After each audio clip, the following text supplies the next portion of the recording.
திமுக அழிக்கப்பட வேண்டிய கட்சி, ஒழிக்கப்பட வேண்டிய கட்சி இந்த திராவிட இயக்கங்கள். மாநில பட்டியலில் இருந்த இந்த கல்வியை மத்திய அரசு எடுத்துக்கொண்டு போய்விட்டது எமர்ஜென்சி காலம். இன்று வரை அதற்காக கருப்பு பலூனோ கருப்பு சட்டையோ கருப்பு போராட்டமோ எதுவும் இதுவரை நடக்கல. நாடகம் நடிக்கிறார்கள் திமுக. 1967 அண்ணா ஆட்சிக்கு வருவதற்கு காரணம் இந்தி போராட்டம். மாணவன் உயிரை விட்டா அந்த துப்பாக்கி சூட்டில் இறந்து போன மாணவர்களை குடும்பத்தை எத்தனை பேர் தத்தெடுத்திருக்கான், அந்த குடும்பத்தில் எத்தனை பட்டாதாரிகள் இருக்கிறார்கள், எதுவுமே இல்லையே. கருணாநிதி வந்த பிறகு அந்த வரலாறை கொளுத்திட்டான். மெரிபா பன்னீர் சோடா, ஐ ட்ரஸ்ட் மெரிபா.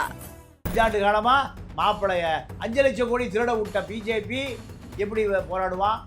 5 லட்சம் கோடி கடனாக இருக்கு. 25% 1.25 லட்சம் கோடி தான் அரசு செலவு செஞ்சிருக்கு. 3.25 லட்சம் கோடி எங்கங்கிறது பாஜகவுக்கு தெரியும், ஆர்எஸ்எஸ்க்கு தெரியும், சங் பரிவார்களுக்கு தெரியும். எல்லாம் திமுக காரன் வீட்டில் முடங்கி கிடக்கு. கோயம்புத்தூர் போறாரு, கேட்கிறாரு, என்னப்பா 20 சீட் வந்துருமா செந்தில் பாலாஜிட்ட? அண்ணா கொஞ்சம் கஷ்டம்ண்ணா. சரி, மறுபடியும் 10 கோடி தான் செலவு. தொகுதிக்கு 25 தொகுதிக்கும் 250 கோடியை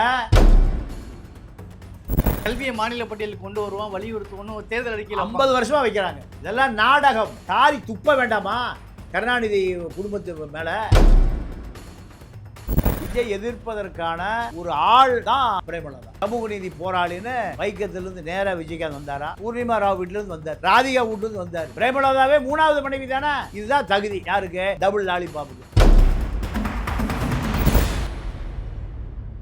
ஐயா வணக்கங்க. வணக்கம். தொகுதி மறுவரை சம்பந்தமாக ஏற்கனவே இந்த தேர்தல் பிரச்சனையெல்லாம் தொடங்குவதற்கு முன்பதாகவே திமுக தான் முதல்ல தொகுதி எண்ணிக்கை நாடாளுமன்றத்தை அதிகரிக்க போகுது, குறிப்பாக தென் மாநிலங்களில் இது பெரிய அளவில் பாதிக்க போகுது அப்படிங்கிற பிரச்சனையை ஆரம்பத்திலே ஒரு 1.5 வருஷம் முன்னே கிளப்பியிருந்தாங்க. இப்போ தேர்தல் நெருக்கத்தில் இருக்கும்போது இன்றைக்கு தமிழ்நாடு முழுக்க எல்லா இடங்கள்லையும் கருப்புவனம் விட்டு திமுக எல்லா தொகுதிகள்லையுமே எல்லா மாநகர எல்லா இடங்களையும் ஆர்ப்பாட்டங்கள் செஞ்சுட்டு இருக்கிறாங்க. இப்போ தேர்தல் வரக்கூடிய இந்த நேரத்தில் இந்த தொகுதி மறுவரை குறித்து இந்த எதிர்ப்புகள் தெரிவிக்கிறதுங்கிறது இது குறித்து உரையாடல் வருதுன்னு புரிஞ்சுக்கிறாமா, இல்லை இது அரசியல் யுத்தியாக புரிஞ்சுக்கிறதா? இது ஒரு மலிவான அரசியல். திமுகவை பொறுத்த வரைக்கும் திமுகவே ஒரு மலிவான கட்சி. இது ஒரு மலிவான அரசியல்.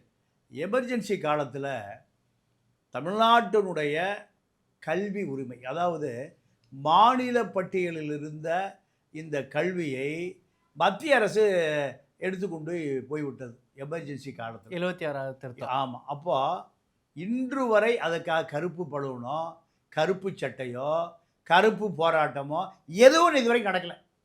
அப்போ திமுக அழிக்கப்பட வேண்டிய கட்சி, ஒழிக்கப்பட வேண்டிய கட்சி இந்த திராவிட இயக்கங்கள். இங்கே இருக்கிற 1வது குழந்தை, 1வது 2வது படிக்கிற குழந்தை என்ன படிக்க வேண்டும் என்ற பாடத்திட்டத்தை எங்கே வருது முடிவு பண்ணுறான்? டெல்லியிலிருந்து ஒரு தமிழ் அதிகாரி அல்ல, பீகார் அதிகாரி, ராஜஸ்தான் அதிகாரி, குஜராத் அதிகாரி முடிவு பண்ணுறான். அவசரமாக மாநில கொள்கை கல்வியை மத்திய அரசு எடுத்துக்கொண்டு இப்போ போக வேண்டிய அவசியம் விஷத்தை விதைப்பதற்கு. இங்கே இருக்கிற குழந்தைங்க தமிழ் படித்து விடக்கூடாது, தமிழ் இலக்கியம் படித்து விடக்கூடாது, தமிழனாக இருந்து விடக்கூடாது. நீங்கள் நான்லாம் படிக்கிற காலத்தில் ஒரு ஆசிரியர், ஒரு பள்ளிக்கூடத்துக்கு ஒரு ஆசிரியர் இருப்பார். அவருக்கு பேர் தமிழ் பண்டிட். அவர் தான் நல்லொழுக்கத்தை கற்றுக் கொடுப்பார். அவர் தமிழ் கலாச்சாரத்தை, இலக்கியத்தை, பண்பாட்டை, வரலாறை சொல்லிக் கொடுக்குற வாத்தியார். அவர் தான் நீங்கள் பொங்கல் வந்தால் உங்கள் நண்பர்களுக்கு பொங்கல் வாழ்த்து போடுன்னு சொல்லிக் கொடுப்பார். தமிழையா தமிழையான்னு வாய் நிறைய கூப்பிடலாம். ஆனால் இதை ஒழித்தது திமுக. இன்னைக்கு வரைக்கும் தமிழ் பண்டிட்டுக்கான அந்த பாடத்திட்டத்தை தூக்கிட்டான். இது உத்தரவு யார்? டெல்லியிலிருந்து. இதை திமுக நாடகம் நடிக்கிறார்கள். திமுக தேர்தல் வருகிற பொழுது நீங்கள் 1967 அண்ணா ஆட்சிக்கு வருவதற்கு காரணம் இந்தி போராட்டம்.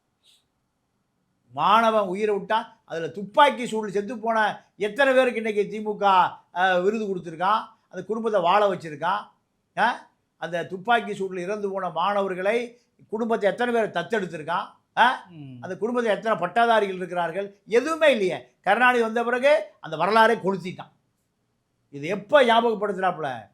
நீங்கள் ஈழத்தமிழர் பிரச்சனையில் மண்ணெண்ணெய் ஊற்றி கொளுத்தி கொண்டு மரணித்து போன முத்துக்குமார் சொல்கிறார், இந்தி போராட்டத்தை கருணாநிதி காயடித்து விட்டார், மாணவர்களுமே போராடக்கூடாதுன்னார். மாணவர்கிட்ட அரசியல் போய் சேர்ந்து விடக்கூடாது. இப்படி பல பாஜகவை விட கெடுதல் செய்தவர் கருணாநிதி குடும்பம் தான். இன்று வரைக்கும் எவனுக்கு அது உணர்வே இல்லாமல் உணர்வு பொசுங்கி போச்சு, செத்து போச்சு. கேரளாவில் மலையாளிங்கிற உணர்வு இருக்குது, கர்நாடகாவில் கன்னட உணர்வு இருக்குது, ஆந்திரா, தெலுங்கானா, மராட்டி எல்லாருக்கும் அந்த மொழிவாளி உணர்வு இருக்குது. இங்கே இவன் தமிழை பூரா என்னவா இருக்கான்? திராவிடனாக இருக்கான். தமிழ்நாட்டுக்காரனுடைய சொத்து பூரா எங்கே இருக்கு? கர்நாடகா, ஆந்திரா, கேரளாவில் தான் எஸ்டேட் வாங்கி வச்சுருக்கான். அப்போ இந்த திராவிட இயக்கம், அது குறிப்பாக அதிமுக வந்து அது திராவிட இயக்கம் அல்ல, அது எம்ஜிஆர் கட்சி. யார் கட்சி? எம்ஜிஆர் பெரியார் அண்ணாவை யாரையும் சொல்கிறது இல்லை. அவர் நேராக முகாம்பி கோயிலுக்கு போயிடுவார். ஆனால் கடவுள் எதிர்ப்பு சமூக நீதி என்று சொல்லுகிற திமுக அதை குழி தோண்டி புதைத்ததை கருணாநிதி கும்பல் தான். ஸ்ரீரங்கத்து பார்ப்பனத்தி ஜெயலலிதா 69% இடஒதுக்கீடை கொண்டு வந்தார். இல்லை, இது வருவது மூலியமா ஆபத்து இருக்கு. அதை இந்த இடத்துல மக்கள்கிட்ட கொண்டு போய் சேர்ப்பதற்கான வழிவகைன்னு பார்க்குறாங்களா? இல்லைங்க, அதாவது இந்த தொகுதி மறு சீரமைப்பு என்பதை பாஜகவுடைய விஷ வித்துங்க. அது எப்படின்னா, தமிழ்நாடு, கேரளா, கர்நாடகா, ஆந்திரா, இந்த தமிழ்நாடு தென்பகுதி நாடாளுமன்ற உறுப்பினர்கள் பாராளுமன்றத்தை முடக்கிறான். பாராளுமன்றத்தில் பல கேள்விகளை எழுப்புகிறார்கள். இவர்கள் தான் திராவிட சித்தாந்தம் கொண்டவர்கள், ஆரிய எதிர்ப்பு கொண்டவர்கள். அப்போ இது ஆர்எஸ்எஸ் மூளையில் என்ன உதிக்குதுன்னா, 540 840 ஆக்கி 840 ஆக்குனா 2/3 எப்படி பார்த்தாலும் 500 பேர் வந்துடுவான். மேலவை கீழவையில் எதை வேண்டுமானாலும் நிறைவேற்றி கொள்ளலாம். இந்த தமிழ்நாடு, கேரளா, கர்நாடகா, ஆந்திரா இந்த 300 பேர் தேவையே இல்லைன்னு நினைக்கிறான். அதுக்காக இப்போ தமிழ்நாட்டில் மக்கள் தொகை அடர்த்தியின் அடிப்படையில் நாடாளுமன்ற தொகுதியை முடிவு பண்ண போகிறான். தமிழ்நாடு 28,000. எவ்வளவு? 40 எவ்வளோ ஆயிரும்? 28,000. இதெல்லாம் பாஜகவை நீங்கள் தேர்தல் வருகிற பொழுது எதிர்க்கிற அரசியல் அல்லது. இது கடுமையாக எப்போ போராடி இருக்கணும்? 5 ஆண்டு காலமாக போராடி இருக்கணும். 5 ஆண்டு காலமாக மாப்பிளைய 5 லட்சம் கோடி திருட விட்ட பிஜேபி எப்படி போராடுவான்? 5 லட்சம் கோடி கடனாக இருக்குது. 25% 1.25 லட்சம் கோடி தான் அரசு செலவு செஞ்சுருக்கு. 3.25 லட்சம் கோடி எங்கேங்கிறது பாஜகவுக்கு தெரியும், ஆர்எஸ்எஸ்க்கு தெரியும், சங் பரிவார்களுக்கு தெரியும். எல்லாம் திமுக கார வீட்டில் முடங்கி கிடக்கு. மாப்பிள்ளை அப்படியே நடந்து போகிறாரு, கோயம்புத்தூர் போகிறாரு, கேட்குறாரு, என்னப்பா 20 சீட் வந்துருமா? செந்தில் பாலாஜிட்ட, அண்ணா கொஞ்சம் கஷ்டண்ணா, சரி மறுபடியும் 10 கோடி ரூபா செலவு பண்ணணும். தொகுதிக்கு 25 தொகுதிக்கும் 250 கோடியை ஏதோ 500 ரூபா செலவு நோட்டு மாதிரி மாப்பிள்ளை செலவு பண்ணுறாருன்னா, இந்த கொள்ளையை பாஜக பார்த்து கொண்டே இருக்கு. அப்புறம் எப்படி இவங்க பாஜகவுக்கு எதிராக மாநில கல்வி கொள்கையை எனக்கு திருப்பி கொடுன்னு எப்படி கேட்பாங்க? இதெல்லாம் நாடகம். ஒவ்வொரு முறையும் தேர்தல் அறிக்கையில் அதை வைக்கிறாங்களே, கல்வியை மாநில பட்டியலுக்கு கொண்டு வருவோம், வலியுறுத்துவோன்னு ஒரு தேர்தல் அறிக்கையில் 50 வருஷமாக வைக்கிறாங்க. எத்தனை வருஷமா? காரி துப்ப வேண்டாமா கருணாநிதி குடும்பத்து மேலே? யாரை ஏமாத்துறீங்க? இது 8 கோடி பேருடைய உணர்வு இல்லையா? அது அந்த அடுத்த ஜெனரேஷன் குழந்தைக்கு தமிழே தெரியாமல் ஒரு சமூகமே வளர்ந்துருச்சேன். தமிழே படிக்காமல் அவன் டாக்டர் வரைக்கும் பண்ணலாமல். சொந்த மொழி, பல ஆயிரம் ஆண்டுகளாக பேசிய மொழியை ஒழித்த கொடுமையே திமுக தான். நீங்கள் மெட்ரிகுலேஷன் ஸ்கூலில் அந்த பள்ளிக்கூடம், பேராசிரியர் அன்பழகன் இனமான பேராசிரியர், மகவோட படித்த பிள்ளைய மனைவியாக்க பேராசிரியர் தான் அதிகமான மெட்ரிகுலேஷன் கல்விக்கு அங்கீகாரம் கொடுத்ததே அவர் காலத்தில் அமைச்சராக இருந்த பொழுது தான். அதிமுககாரது செய்யலை. அதிமுககார காசு கொடுத்தா வாங்கிக்குவானே தவிர திட்டம் போட்டு இந்த சமூகத்தை சீரழித்த குற்றவாளிகள் திமுக தான். தொகுதி மறுவரையறை என்பது நாடகம், அத்தனையும் நாடகமே தவிர 40 நாடாளுமன்ற உறுப்பினர் இருக்காங்க. நாடாளுமன்றத்தை நீங்கள் முடக்க முடியும். 40 நாடாளுமன்றம் ஏறக்குறைய 200 பேரை சேர்த்த முடியும், காங்கிரஸையும் சேர்த்த முடியும். இதெல்லாம் செய்யவே இல்லையே. இங்கே தேர்தல் வேஷம். ஏன்னா முஸ்லீம்கிட்ட இப்போ ஒரு தடுமாற்றம் தெரியுது. முஸ்லீம் வாக்காளர்கள்ட்ட, இளைஞர்கள்ட்ட ஒரு தடுமாற்றம் தெரியுது. அது என்ன தடுமாற்றம்? விஜய்க்கு ஓட்டு போயிடும். விஜய்க்கு ஓட்டு போயிடும். இந்த தடுமாற்றத்தை தடுப்பதற்கான சூத்திரம்தான் தொகுதி மறையறை, கருப்பு பலூனு, கருப்பு சட்டை. பெரியாரை காலி செய்த கும்பல் தான் இது. அறிவாலயத்தில் இப்போ 94 அடி உயர பெரியார் சிலை வைக்க இன்று வரை விரும்பாத கும்பல் தான் இது. பெரியார் திடலையும் கிடையாது. பெரியார் பெயரை சொல்லி சாதாரண குடும்பத்திலிருந்து வந்த இந்த கூட்டம் சாதி பின்னணி இல்லை, சமூக பின்னணி இல்லை, பொருளாதார பின்னணி இல்லை, ஒரே ஒரு பின்னணி இருக்குது. அந்த பின்னணியை வைத்துக்கொண்டு இவ்வளோ பெரிய சாம்ராஜ்யம் கட்டிய இந்த கருணாநிதி கும்பல் பெரியாருக்கு அறிவாலய சொந்த இடம். அண்ணா அறிவாலய சொந்த இடம். 94 அடி உயர பெரியார் சிலையை இன்று வரை வைக்க முடியல. யாருக்கு பயந்து? பாஜகவுக்கு பயந்து. அப்போ இது போன்ற கூமுட்டைகளை இந்த தமிழக மக்கள் துடைத்தெறிய வேண்டும் என்பதுதான் என்னுடைய வேண்டுகோள். அரசியலுங்கிறது வேற, சினிமாங்கிறது வேற. நீங்க எல்லாம் 75 ஆண்டுகால கட்சி இது. நீங்க லாலிபப் பாய் விஜயை பார்த்து சொல்றாங்க. நம்ம தேமுதிகங்கிறது எந்த பின்னணியில வந்த கட்சி நமக்கு தெரியும். பிரேமலதா விஜயகாந்த் இதை சொல்வதை எப்படி புரிஞ்சுக்கிறது? அதாவது திமுக இந்த ரோலை கமலஹாசனை எடுப்பதற்காக தான் கமலஹாசனுக்கு நாடாளுமன்ற உறுப்பினர் பதவி கொடுத்தது. கமலஹாசன் விஜயை எதிர்த்து அரசியல் பண்ண முடியாதுன்ட்டார்.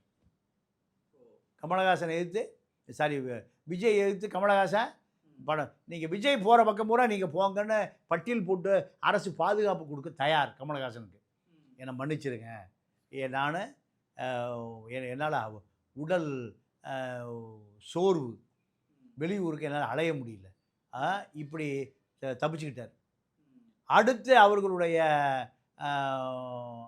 அடுத்த நபர் யார்? பிரேமலதா.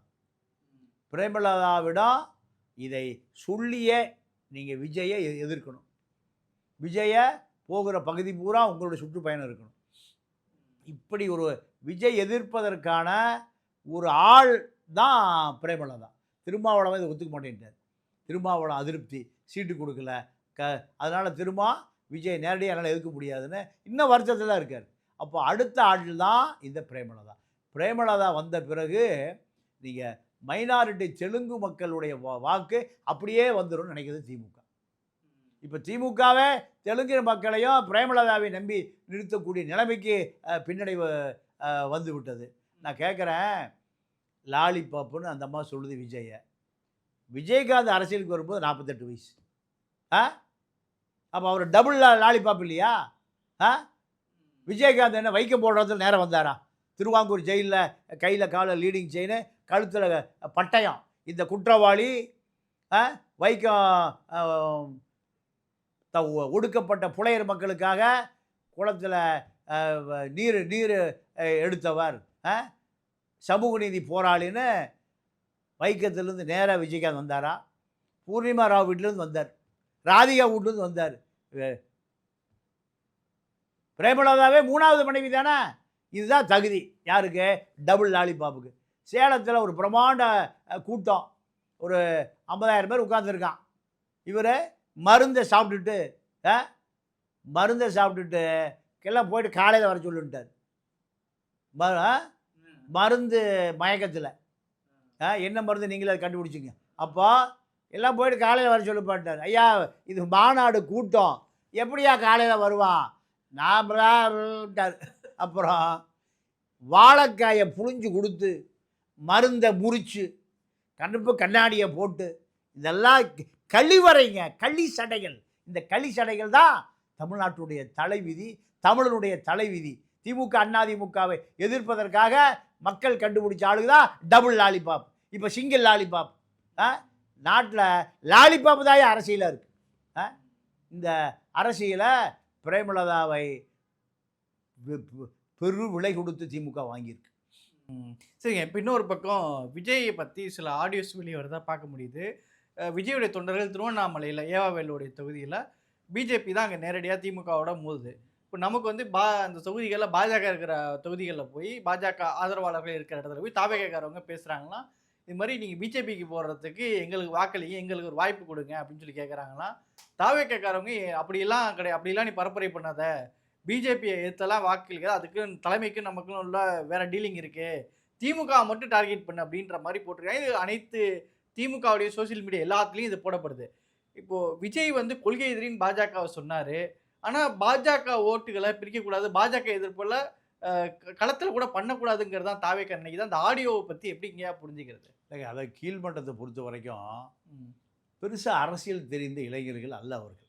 ம். 2வது இன்னொரு விஷயம் என்னன்னா, தொடர்ந்து தமிழ்நாட்டு மக்களுக்கு ஒரு விஷயம், பாஜக தீண்டத்தகாத கட்சின்னு எந்த திராவிட இயக்கம் புறக்கணிக்கிறது இல்லை. ம். கருணாநிதி கூட்டணியில் இருந்தார் பாஜகவோட, ஆர்எஸ்எஸோட.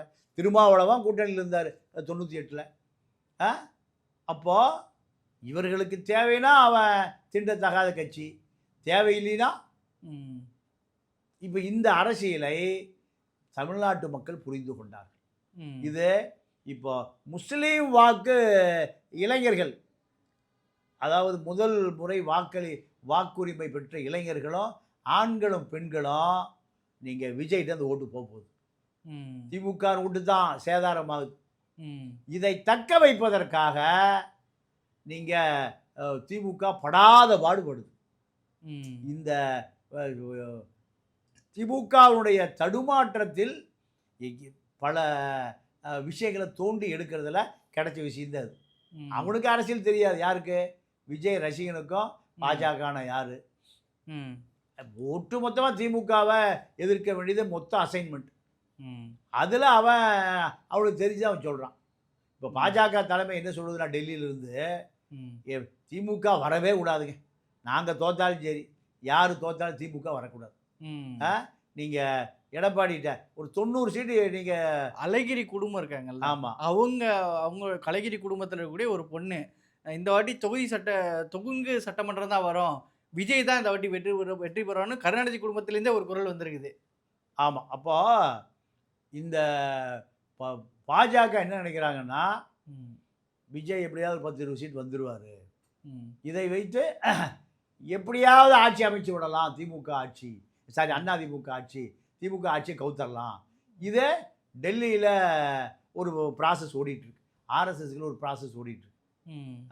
ஆனால் மக்கள் ப்ராசஸ், எனக்கு 70% ஓட்டு போலாச்சுன்னா திமுக தடுமாறி தோல்வி அடையும். ம். வாக்கு சதவீதம் அதிகமாச்சுன்னா திமுக நிரந்தரமாக தோற்று போச்சு. நீங்கள் போலிங்களே முடிவு பண்ணிக்கலாம். ம். ஏன்னா இந்த மக்களுடைய கோபம், வீட்டில் தூங்கிட்டு இருக்கிறவங்களாம் எந்திரிச்சு வந்து ஓட்டு போட்டு திமுக தோக்கடிச்சிடும். ம். நான் 2011 நேராக பார்த்தேன். ம். ஜெயலலிதா வீட்டில் தான் அந்த அம்மா கொடநாட்டில் இருந்தது, தமிழ்நாட்டு அரசியலுக்கே வரல. ம். ஆனால் 2011 தேர்தலில் நான் சென்னை பூரா சுற்றினேன். ம். வீட்டில் ஈசி சேரில் படுத்து கிடந்த வசதி படைத்த ஆண்களும் பெண்களும் மூதாட்டிகளும் செல்வந்தர்களும் பண்பாளர்களும் மருத்துவர்களும் வேகாத வெயில் கியூ நின்றதை நான் பார்த்தேன். அப்போவே திமுக மைனாரிட்டி கவர்மெண்ட் தான். 2006 ஈழ பிரச்சனை நடந்தப்போ ஜெயலலிதா படுத்துக்கொண்டே ஜெயித்தார். ம். ஏன்னா அவ்வளவே திமுக மீது வெறுப்பு. இந்த கரண்ட் சம்பந்தமான விஷயம் பெருசா இருந்துச்சு. எது? கரண்ட் போயிட்டு இருந்தது, பெரிய ஆமா, விஷயமா கரண்ட் போயிருச்சு. ஈழ பிரச்சனை. அதாவது அத்தனை நில அபகரிப்பு வழக்கு, ம். நில அபகரிப்பு, எல்லா நிறுவன தியேட்டர் பூரா சன் பிக்சர்ஸில் இருந்தது. ம். மருந்து கடை, மாத்திரை கடை எக்ஸ்பைரி ஆனது, காரைக்குடி செட்டியார் கடை பூரா திமுக போயிருச்சு. எல்லாம் கொள்ளை கொள்ளை கொள்ளை. மக்கள் கோபப்பட்டு வீட்டில் ஈஸியாக ஓட்டெல்லாம் போட மாட்டாயா, நான் வேண்டாம் போயா, இப்படி சொன்ன ஆட்கள்லாம் வேகாத வெயிலில் வரிசையில் நின்று திமுகவை தோற்கடித்ததை நான் 2011 பார்த்தேன். இப்போ அதே நிலைமை 2026லையும் சபரீசனுக்கு அரசியல் மண்ணும் தெரியாது, ஒன்றும் தெரியாது. என்ன தெரியும்? 5 லட்சம் கோடி கடன் ஆகிருக்கு. 1.25 லட்சம் கோடி தான், 25% தான் அரசுக்கு செலவு பண்ணியிருக்காங்க. 3.25 லட்சம் கோடி அப்படியே திமுக தலைவர்களுடைய பெட்டியில் இருக்கு. இதை வைத்துக்கொண்டு வெற்றி பெறலாம்னு நினைக்கிறாங்கன்னு நீங்கள் மக்கள் நினைக்கிறான். காசு வாங்காத, பணம் வாங்காத, இலவசம் வாங்காத, அண்டா குண்டா வாங்காத. நீங்கள் சேப்பாக்கம் தொகுதியில் 1 லட்சம் எலக்ட்ரிக் அடுப்பு, எல்லார் வீட்லேயும் இப்போ கரண்ட் கேஸே விற்கிறதில்ல. எங்கே? சேப்பாக்கம் தொகுதியிலையும் குளத்தூர் தொகுதியிலையும் கேஸ் யாரும் வாங்கிறது இல்லை. ஏன்? எல்லாம் மின்சார அடுப்பில் சமைக்கிறாங்க. உபயம் திமுக. பேசாமல் உதயசூரிய சின்னத்தை எடுத்துகிட்டு இன்ஸ்டன்ட் அடுப்பை சின்னமாக்கிடலாம். இப்போ இவர்களுடைய இலவசங்களை நம்பித்தான் இந்த தேர்தலே நடக்குது. அப்போ 70% 10% வாக்கு அதிகமாக வாக்குப்பதிவு நடந்தால் அது திமுக படுபாதாளத்துக்கு போயிடும். பணநாயகம் ஜெயித்தால் திமுக ஒரு கால் வெற்றி பெறுவதற்கு வாய்ப்பு இருக்குது. அதனால் இந்த தேர்தல் மக்களுடைய கோபம் அபரிமிதமாக இருக்குது. இந்த கோபம் கண்டிப்பாக திமுகவுடைய இறுதி அத்தியாயத்தை எழுதிவிடும் என்ற நிலைமை தான் பொதுமக்களுடைய கருத்தாக இருக்குது. இப்போ பல விஷயங்களை சொல்லியிருக்கீங்க. கருத்துக்கு மிக்க நன்றி. நன்றி, வணக்கம். மெரிபா பன்னீர் சோடா. I trust மெரிபா.